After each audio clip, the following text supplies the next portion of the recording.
여러분, 오늘 밤 잠자리에 들기 전 자신의 손을 한번 내려다 보십시오.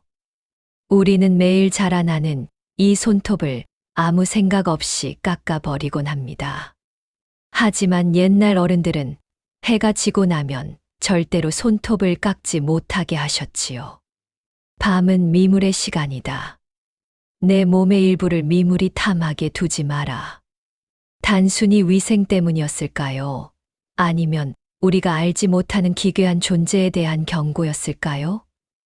여기 그 경고를 우습게 여겼다가 자신의 인생을 통째로 도둑맞은 한 남자의 이야기가 있습니다. 내가 분명 나인데 내 집 안방에 내가 앉아 있고 가족들이 나를 괴물이라 부르며 내쫓는다면 여러분은 그 억울함을 어찌 감당하시겠습니까? 소름 끼치는 진실 속으로 함께 들어가 보시죠. 때는 조선 중엽 한양 인근의 고즈넉한 마을에 이진우라는 젊은 선비가 살고 있었습니다. 일찍 아버지를 여의었지만 홀어머니를 정성껏 모시는 효자로 온 마을에 칭찬이 자자했지요. 집안 형편은 넉넉하지 못해 다해진 책 몇 권과 비바람만 겨우 피하는 토담집이 전부였지만 진우는 밤낮으로 글을 읽으며 과거 급제의 꿈을 키웠습니다. 가난한 선비의 유일한 낙은 저녁 무렵 어머니가 정성껏 차려준 소박한 밥상을 마주하는 것이었습니다. 보리밥에 된장국뿐인 밥상이었지만 모자의 정은 그 어느 대궐보다 깊고 따뜻했습니다. 어느 날 저녁 식사를 마친 진우가 다시 책상 앞에 앉으려 할 때였습니다. 어머니는 진우의 손을 가만히 잡으며 낮은 목소리로 말씀하셨습니다. 진우야, 요새 과거 시험이 얼마 남지 않아 마음이 급한 것은 안다만 날이 저물고 나면 절대로 손톱이나 발톱을 깎아서는 안 된다. 이 늙은이의 잔소리라 생각지 말고 부디 명심해라. 진우는 웃으며 대답했지요. 어머니, 벌써 수백 번도 더 들었습니다. 대체 밤에 손톱을 깎으면 무슨 큰일이라도 난다는 말씀입니까? 어머니는 창밖 어둠을 응시하며 떨리는 목소리로 덧붙였습니다. 밤은 귀신과 미물의 기운이 강해지는 때다. 내 몸에서 떨어진 조각을 그들이 먹기라도 하면 내 영혼의 껍데기를 그들에게 내어주는 것과 같으니라. 과거 시험을 고작 사흘 앞둔 깊은 밤이었습니다. 등잔불 아래에서 한 글자라도 더 읽으려 애쓰던 진우는 자꾸만 붓을 쥐는 손끝이 거슬렸습니다. 길게 자란 손톱이 종이에 걸려 바스락거리는 소리가 유독 크게 들렸던 것이죠. 딱 한 번인데 무슨 일이 있겠어. 어머니는 너무 예민하셔. 진우는 결국 벽장 구석에 숨겨두었던 손톱깎이 가위를 꺼냈습니다. 틱, 틱. 적막한 방 안에서 손톱 잘리는 소리가 유난히 날카롭게 울려 퍼졌습니다. 어둠이 짙게 깔린 방 안, 등잔불이 파르르 떨리며 문 밖에서 무언가 슥 긁는 소리가 들렸지만 진우는 공부에 눈이 멀어 그 소름 끼치는 징조를 알아채지 못했습니다. 마지막 손톱을 깎던 순간이었습니다. 가장 굵고 단단한 엄지손톱 조각 하나가 튕겨나가더니 창호지에 난 작은 구멍 사이로 쏙 빠져나가 버리는 게 아니겠습니까? 진우는 아차 싶어 문을 열고 마당을 살폈지만 칠흑 같은 어둠뿐이었습니다. 에이, 내일 아침에 찾으면 되겠지. 진우는 대수롭지 않게 문을 닫고 다시 책을 펼쳤습니다.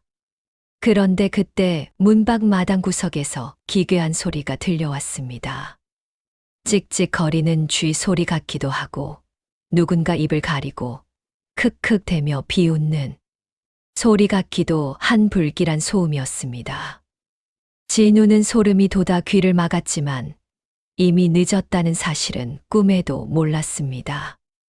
다음 날 아침 마당을 쓸던 아내가 자지러지는 비명을 지르며 진우를 불렀습니다. 서방님, 이 일을 어쩌면 좋나요? 담벼락 밑에 이게 무슨 일입니까? 진우가 급히 달려가 보니 어제 자신이 입었던 겉옷 소매 조각이 갈기갈기 찢긴 채 흙바닥에 흩어져 있었습니다. 마치 굶주린 짐승이 분풀이라도 한 듯 천 조각에는 날카로운 이빨 자국이 선명했습니다. 진우는 가슴이 철렁 내려앉았지만 가족들이 걱정할까봐 짐짓해연한 척했습니다. 허허, 쥐 녀석들이 옷감을 탐냈나 보구려. 별일도 아니니 너무 걱정 마시오. 하지만 진우의 등 뒤로는 식은땀이 흘렀고 어젯밤에 그 기괴한 웃음소리가 자꾸만 귓가에 맴돌았습니다. 사흘 뒤 책을 구하러 시장에 갔던 진우가 집으로 돌아왔을 때였습니다. 대문을 열고 들어선 진우는 그 자리에 석상처럼 굳어버리고 말았습니다. 마당 한가운데 웬 사내 하나가 등을 돌린 채 서 있는데 그 차림새와 가세 모양이 자신과 똑같았던 것이죠. 니시오, 남의 집 마당에서 무얼 하는 거요? 진우의 물음에 사내가 천천히 몸을 돌렸습니다. 그 순간 진우는 비명을 지를 뻔했습니다. 사내의 얼굴은 진우와 똑같았습니다. 눈매, 코의 높이, 심지어 왼쪽 뺨에 난 작은 점 하나까지 거울을 보는 듯 완벽하게 일치했습니다. 사내는 인자하게 웃으며 말했습니다. 이제 오시는구려. 멀리서 오느라 고생 많았소. 나그네 양반. 내 이놈, 내 놈은 누구인데 감히 남의 집에서 주인 행세를 하는 것이냐. 진우가 핏대를 세우며 소리를 질렀지만 사내는 여유로운 표정을 잃지 않았습니다. 오히려 안채를 향해 다정하게 외쳤지요. 부인, 어머니, 여기 웬 미친 사람이 찾아와 행패를 부리고 있습니다. 어서 나와 보세요. 방 안에서 나온 어머니와 아내는 마당에 서 있는 두 명의 진우를 보고 경악했습니다. 진우는 어머니의 손을 붙잡고 울부짖었습니다. 어머니, 접니다. 저놈은 가짜예요. 제가 진짜 진우란 말입니다. 하지만 가짜 역시 똑같은 목소리, 똑같은 표정으로 어머니의 반대쪽 손을 잡았습니다. 어머니, 속지 마십시오. 저 괴물이 제 목소리를 흉내내며 저를 위협하고 있습니다. 어머니와 아내는 혼란에 빠졌습니다. 두 사람의 목소리도 얼굴도 심지어 입고 있는 옷의 해진 구석까지 똑같았으니까요. 아내가 떨리는 목소리로 물었습니다. 서방님, 우리가 작년 초여름에 심은 감나무 아래에 무엇을 묻었는지 기억하십니까? 진짜 서방님이라면 모르실 리 없습니다. 진짜 진우는 반가움에 소리쳤습니다. 그거야 부인의 은가락지 두 쌍이 아니요. 가뭄이 들면 팔아서라도 곡기를 잇자며 거기 묻지 않았소. 그런데 그 말이 끝나기도 전 가짜 진우가 먼저 선수를 치며 여유롭게 웃었습니다. 부인, 은가락지 두 쌍을 묻으며 우리가 100년의 로를 약속하지 않았소. 저 가짜는 내 머릿속을 훔쳐보고 이제야 대답을 지어내는구려. 가짜는 진우의 기억뿐만 아니라 그 순간 진우가 떠올리는 생각까지로 가로채고 있었습니다. 진우가 억울함에 가슴을 치며 울부짖었지만 상황은 점점 최악으로 치달았습니다. 가짜 진우는 갑자기 어머니 앞에 무릎을 꿇더니 정성스럽게 발을 씻겨드리기 시작했습니다. 어머니, 제가 어제 꿈속에서 아버님을 뵈었습니다. 아버님께서 어머니의 다리가 저리 싫테니 주물러드리라 하셨지요. 가짜의 손길은 너무나 능숙했고 그가 뱉는 말들은 어머니의 가장 아픈 구석을 어루만졌습니다. 평생 가난한 아들을 뒷바라지하느라 고생만 했던 어머니의 눈에 눈물이 고였습니다. 오냐, 이렇게 지극한 효심을 가진 아이가 내 아들이 아니면 누구란 말이냐. 저 괴상한 놈을 당장 내쫓아라. 어머니의 이 한마디는 진짜 진우의 심장에 비수처럼 꽂혔습니다. 어머니의 명이 떨어지자마자 평소 진우를 따르던 이웃들과 마당 쇠들이 몽둥이를 들고 일어섰습니다. 이 괴물 같은 놈, 어디서 감히 선비님 흉내를 내며 노모를 놀라게 하느냐. 무자비한 매질이 진우의 등과 어깨 위로 쏟아졌습니다.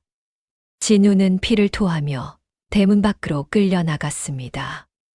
멀어지는 시야 속에서 대문에 기대어 자신을 비웃는 가짜의 눈빛을 보았습니다. 그 눈은 사람의 것이 아니었습니다. 세로로 가늘게 찢어진 쥐의 눈동자가 순간적으로 번뜩였지요. 어머니, 부인, 속지 마세요. 진우의 비명은 차가운 빗소리에 묻혔고 단단히 잠긴 대문 너머로는 가짜의 가식적인 웃음소리만 들려올 뿐이었습니다. 하루아침에 거지가 된 진우는 정처 없이 길을 떠났습니다. 마을 사람들은 이미 소문을 듣고 그를 사람 흉내내는 요물이라 부르며 돌을 던졌습니다. 며칠을 굶주린 진우는 길가에 버려진 썩은 배추 쪼가리를 씹으며 눈물을 삼켰습니다. 내가 무심코 깎아버린 그 손톱 조각 하나가 이리도 무서운 화가 되어 돌아올 줄이야. 한때 과거 급제를 꿈꾸던 당당한 선비의 모습은 간데없고 이제는 추위와 배고픔에 떨며 산속으로 기어들어가는 가련한 짐승의 꼴이 되었습니다. 발바닥은 다 터져 피가 맺혔고 정신은 아득해져 갔지만 오직 하나 가족을 되찾아야 한다는 일념만으로 버티고 있었습니다. 정신을 잃고 쓰러지기 직전 진우의 눈에 기이한 불빛이 들어왔습니다. 인적 없는 험한 산세 속에 낡은 암자 하나가 위태롭게 서 있었지요. 사람 살려. 제발 누구 없소. 진우는 마지막 힘을 짜내 문을 두드렸습니다. 끼익 소리를 내며 열린 문틈 사이로 은은한 향내와 함께 푸른 눈빛을 지닌 노승이 나타났습니다. 노승은 진우의 몰골을 보더니 전혀 놀라지 않는 기색으로 말했습니다. 사람의 가죽은 짐승에게 빌려주고 영혼만 남아서 떠도는구나.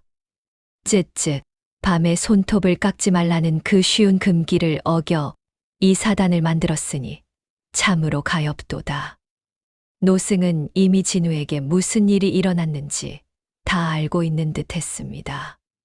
노승이 내어준 따뜻한 미음 한 그릇에 겨우 정신을 차린 진우에게 청천벽력 같은 이야기가 전해졌습니다.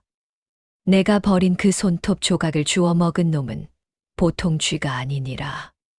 천년을 묵어 사람의 기억을 훔치고 그림자를 빼앗는 영물이지. 쥐란 놈은 본래 남의 것을 탐내는데 능하니 내가 가장 소중히 여기는 가족과 이름을 통째로 집어삼킨 게야. 진우는 소름이 돋아 몸을 떨었습니다. 스님, 그럼 제 가족들은 어찌 되는 것입니까? 노승은 무거운 표정으로 답했습니다. 사람의 기운을 다 빨아먹으면 그놈은 본색을 드러내 내 어머니와 아내를 해치고 집안을 풍비박산낼 것이다. 시간이 얼마 남지 않았구나. 진우가 무릎을 꿇고 살려달라 빌자 노승은 암자 뒤편 어두운 방으로 들어갔습니다. 잠시 후 노승이 안고 나온 것은 작고 낡은 보따리 하나와 기이한 분위기를 풍기는 고양이 한 마리였습니다. 그 고양이는 일반적인 고양이와 달리 털이 칠흑처럼 검고 눈은 황금빛으로 빛나고 있었지요. 이놈은 수백 년간 둔갑한 요물을 잡아 온 영물이다. 쥐란 놈이 아무리 사람 흉내를 내어 기억을 훔친들 타고난 포식자 앞에서는 본능을 숨기지 못하는 법이지. 노승은 고양이를 진우의 품에 안겨주며 고양이가 쥐의 정체를 밝힐 때까지 절대로 고양이의 얼굴을 쥐에게 보여주지 말라고 당부했습니다. 명심해라. 그놈은 내 마음을 읽는다. 그러니 내가 고양이를 가져왔다는 사실조차 깨닫지 못하게 마음을 비워야 한다. 노승은 진우에게 낡은 도포 한 벌을 내어주며 고양이를 품 안 깊숙이 숨기게 했습니다. 또한 쥐의 후각을 자극할 아주 특별한 물건 하나를 보따리에 넣어 주었지요. 이것은 쥐가 죽어도 참지 못할 피 냄새를 풍기는 미끼다. 놈이 사람인 척 고결한 척할 때 이것을 던지거라. 인간의 탈을 쓴 짐승의 가장 추악한 본습이 피어나올 것이니라. 진우는 노승에게 수없이 절을 올리고 산을 내려왔습니다.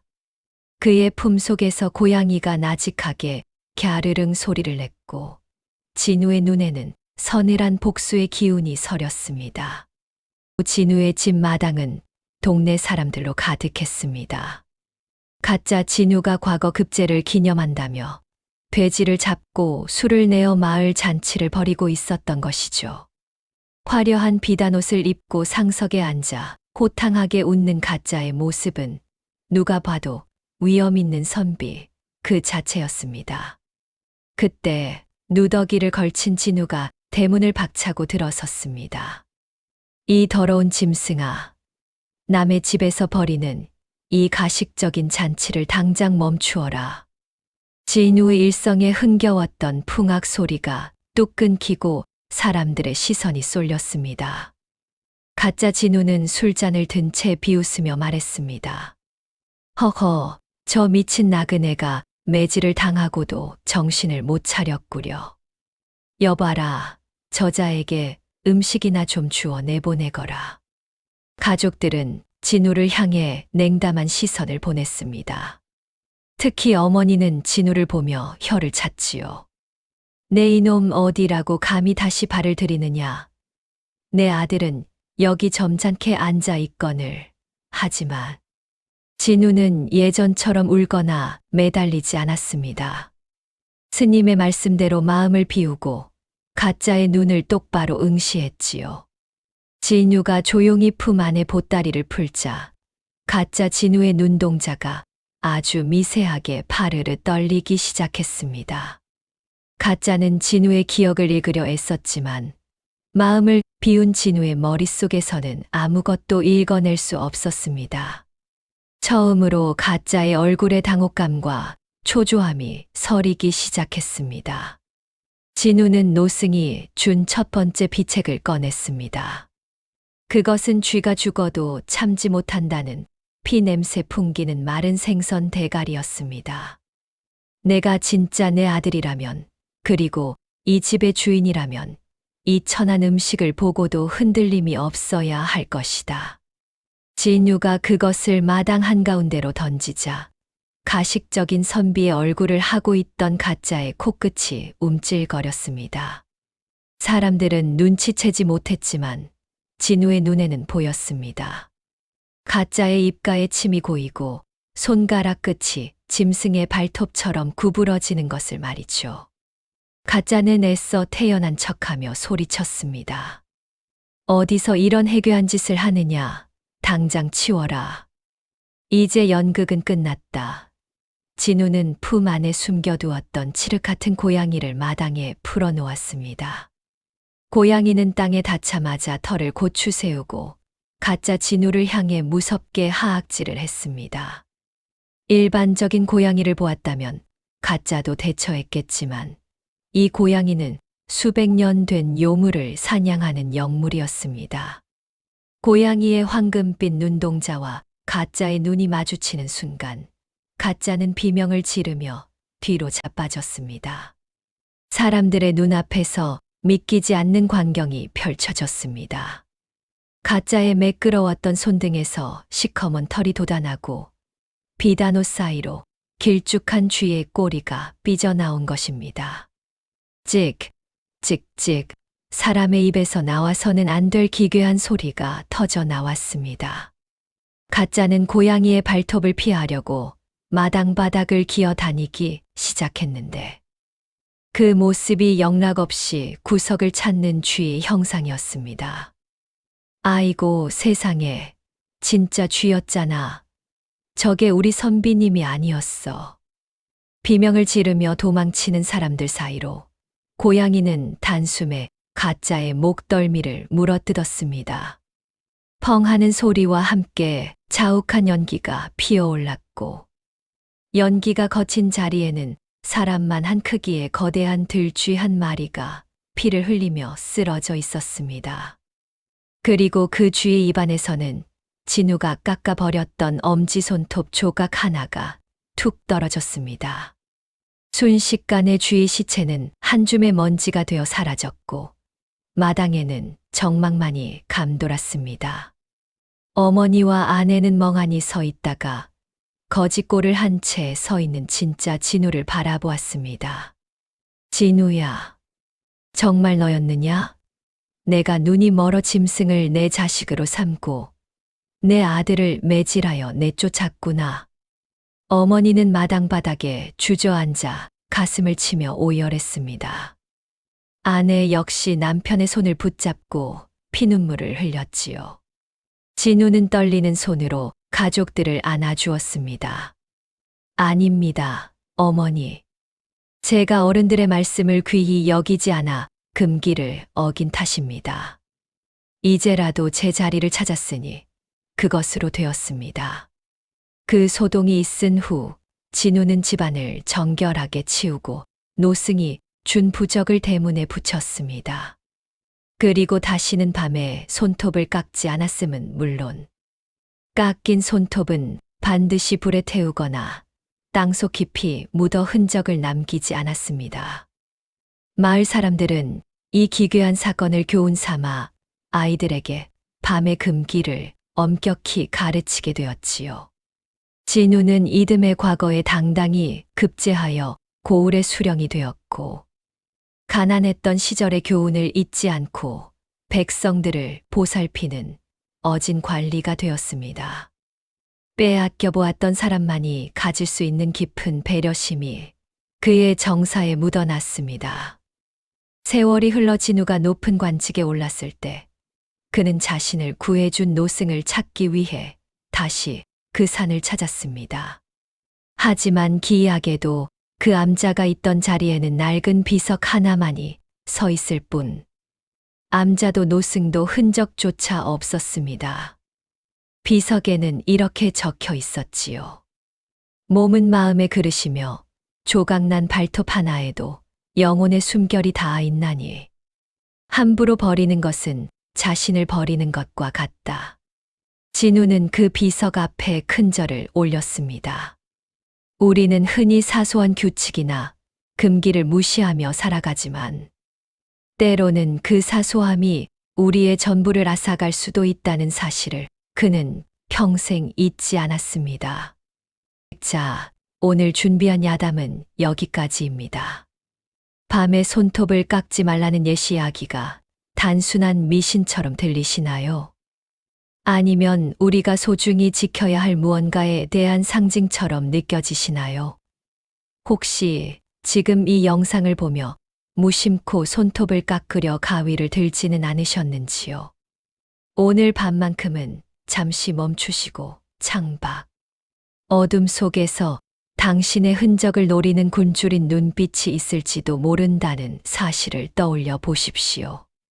당신의 자리를 대신 차지하려는 그림자는 언제나 가장 사소한 틈을 노리고 있으니까요. 긴 시간 시청해 주셔서 감사합니다.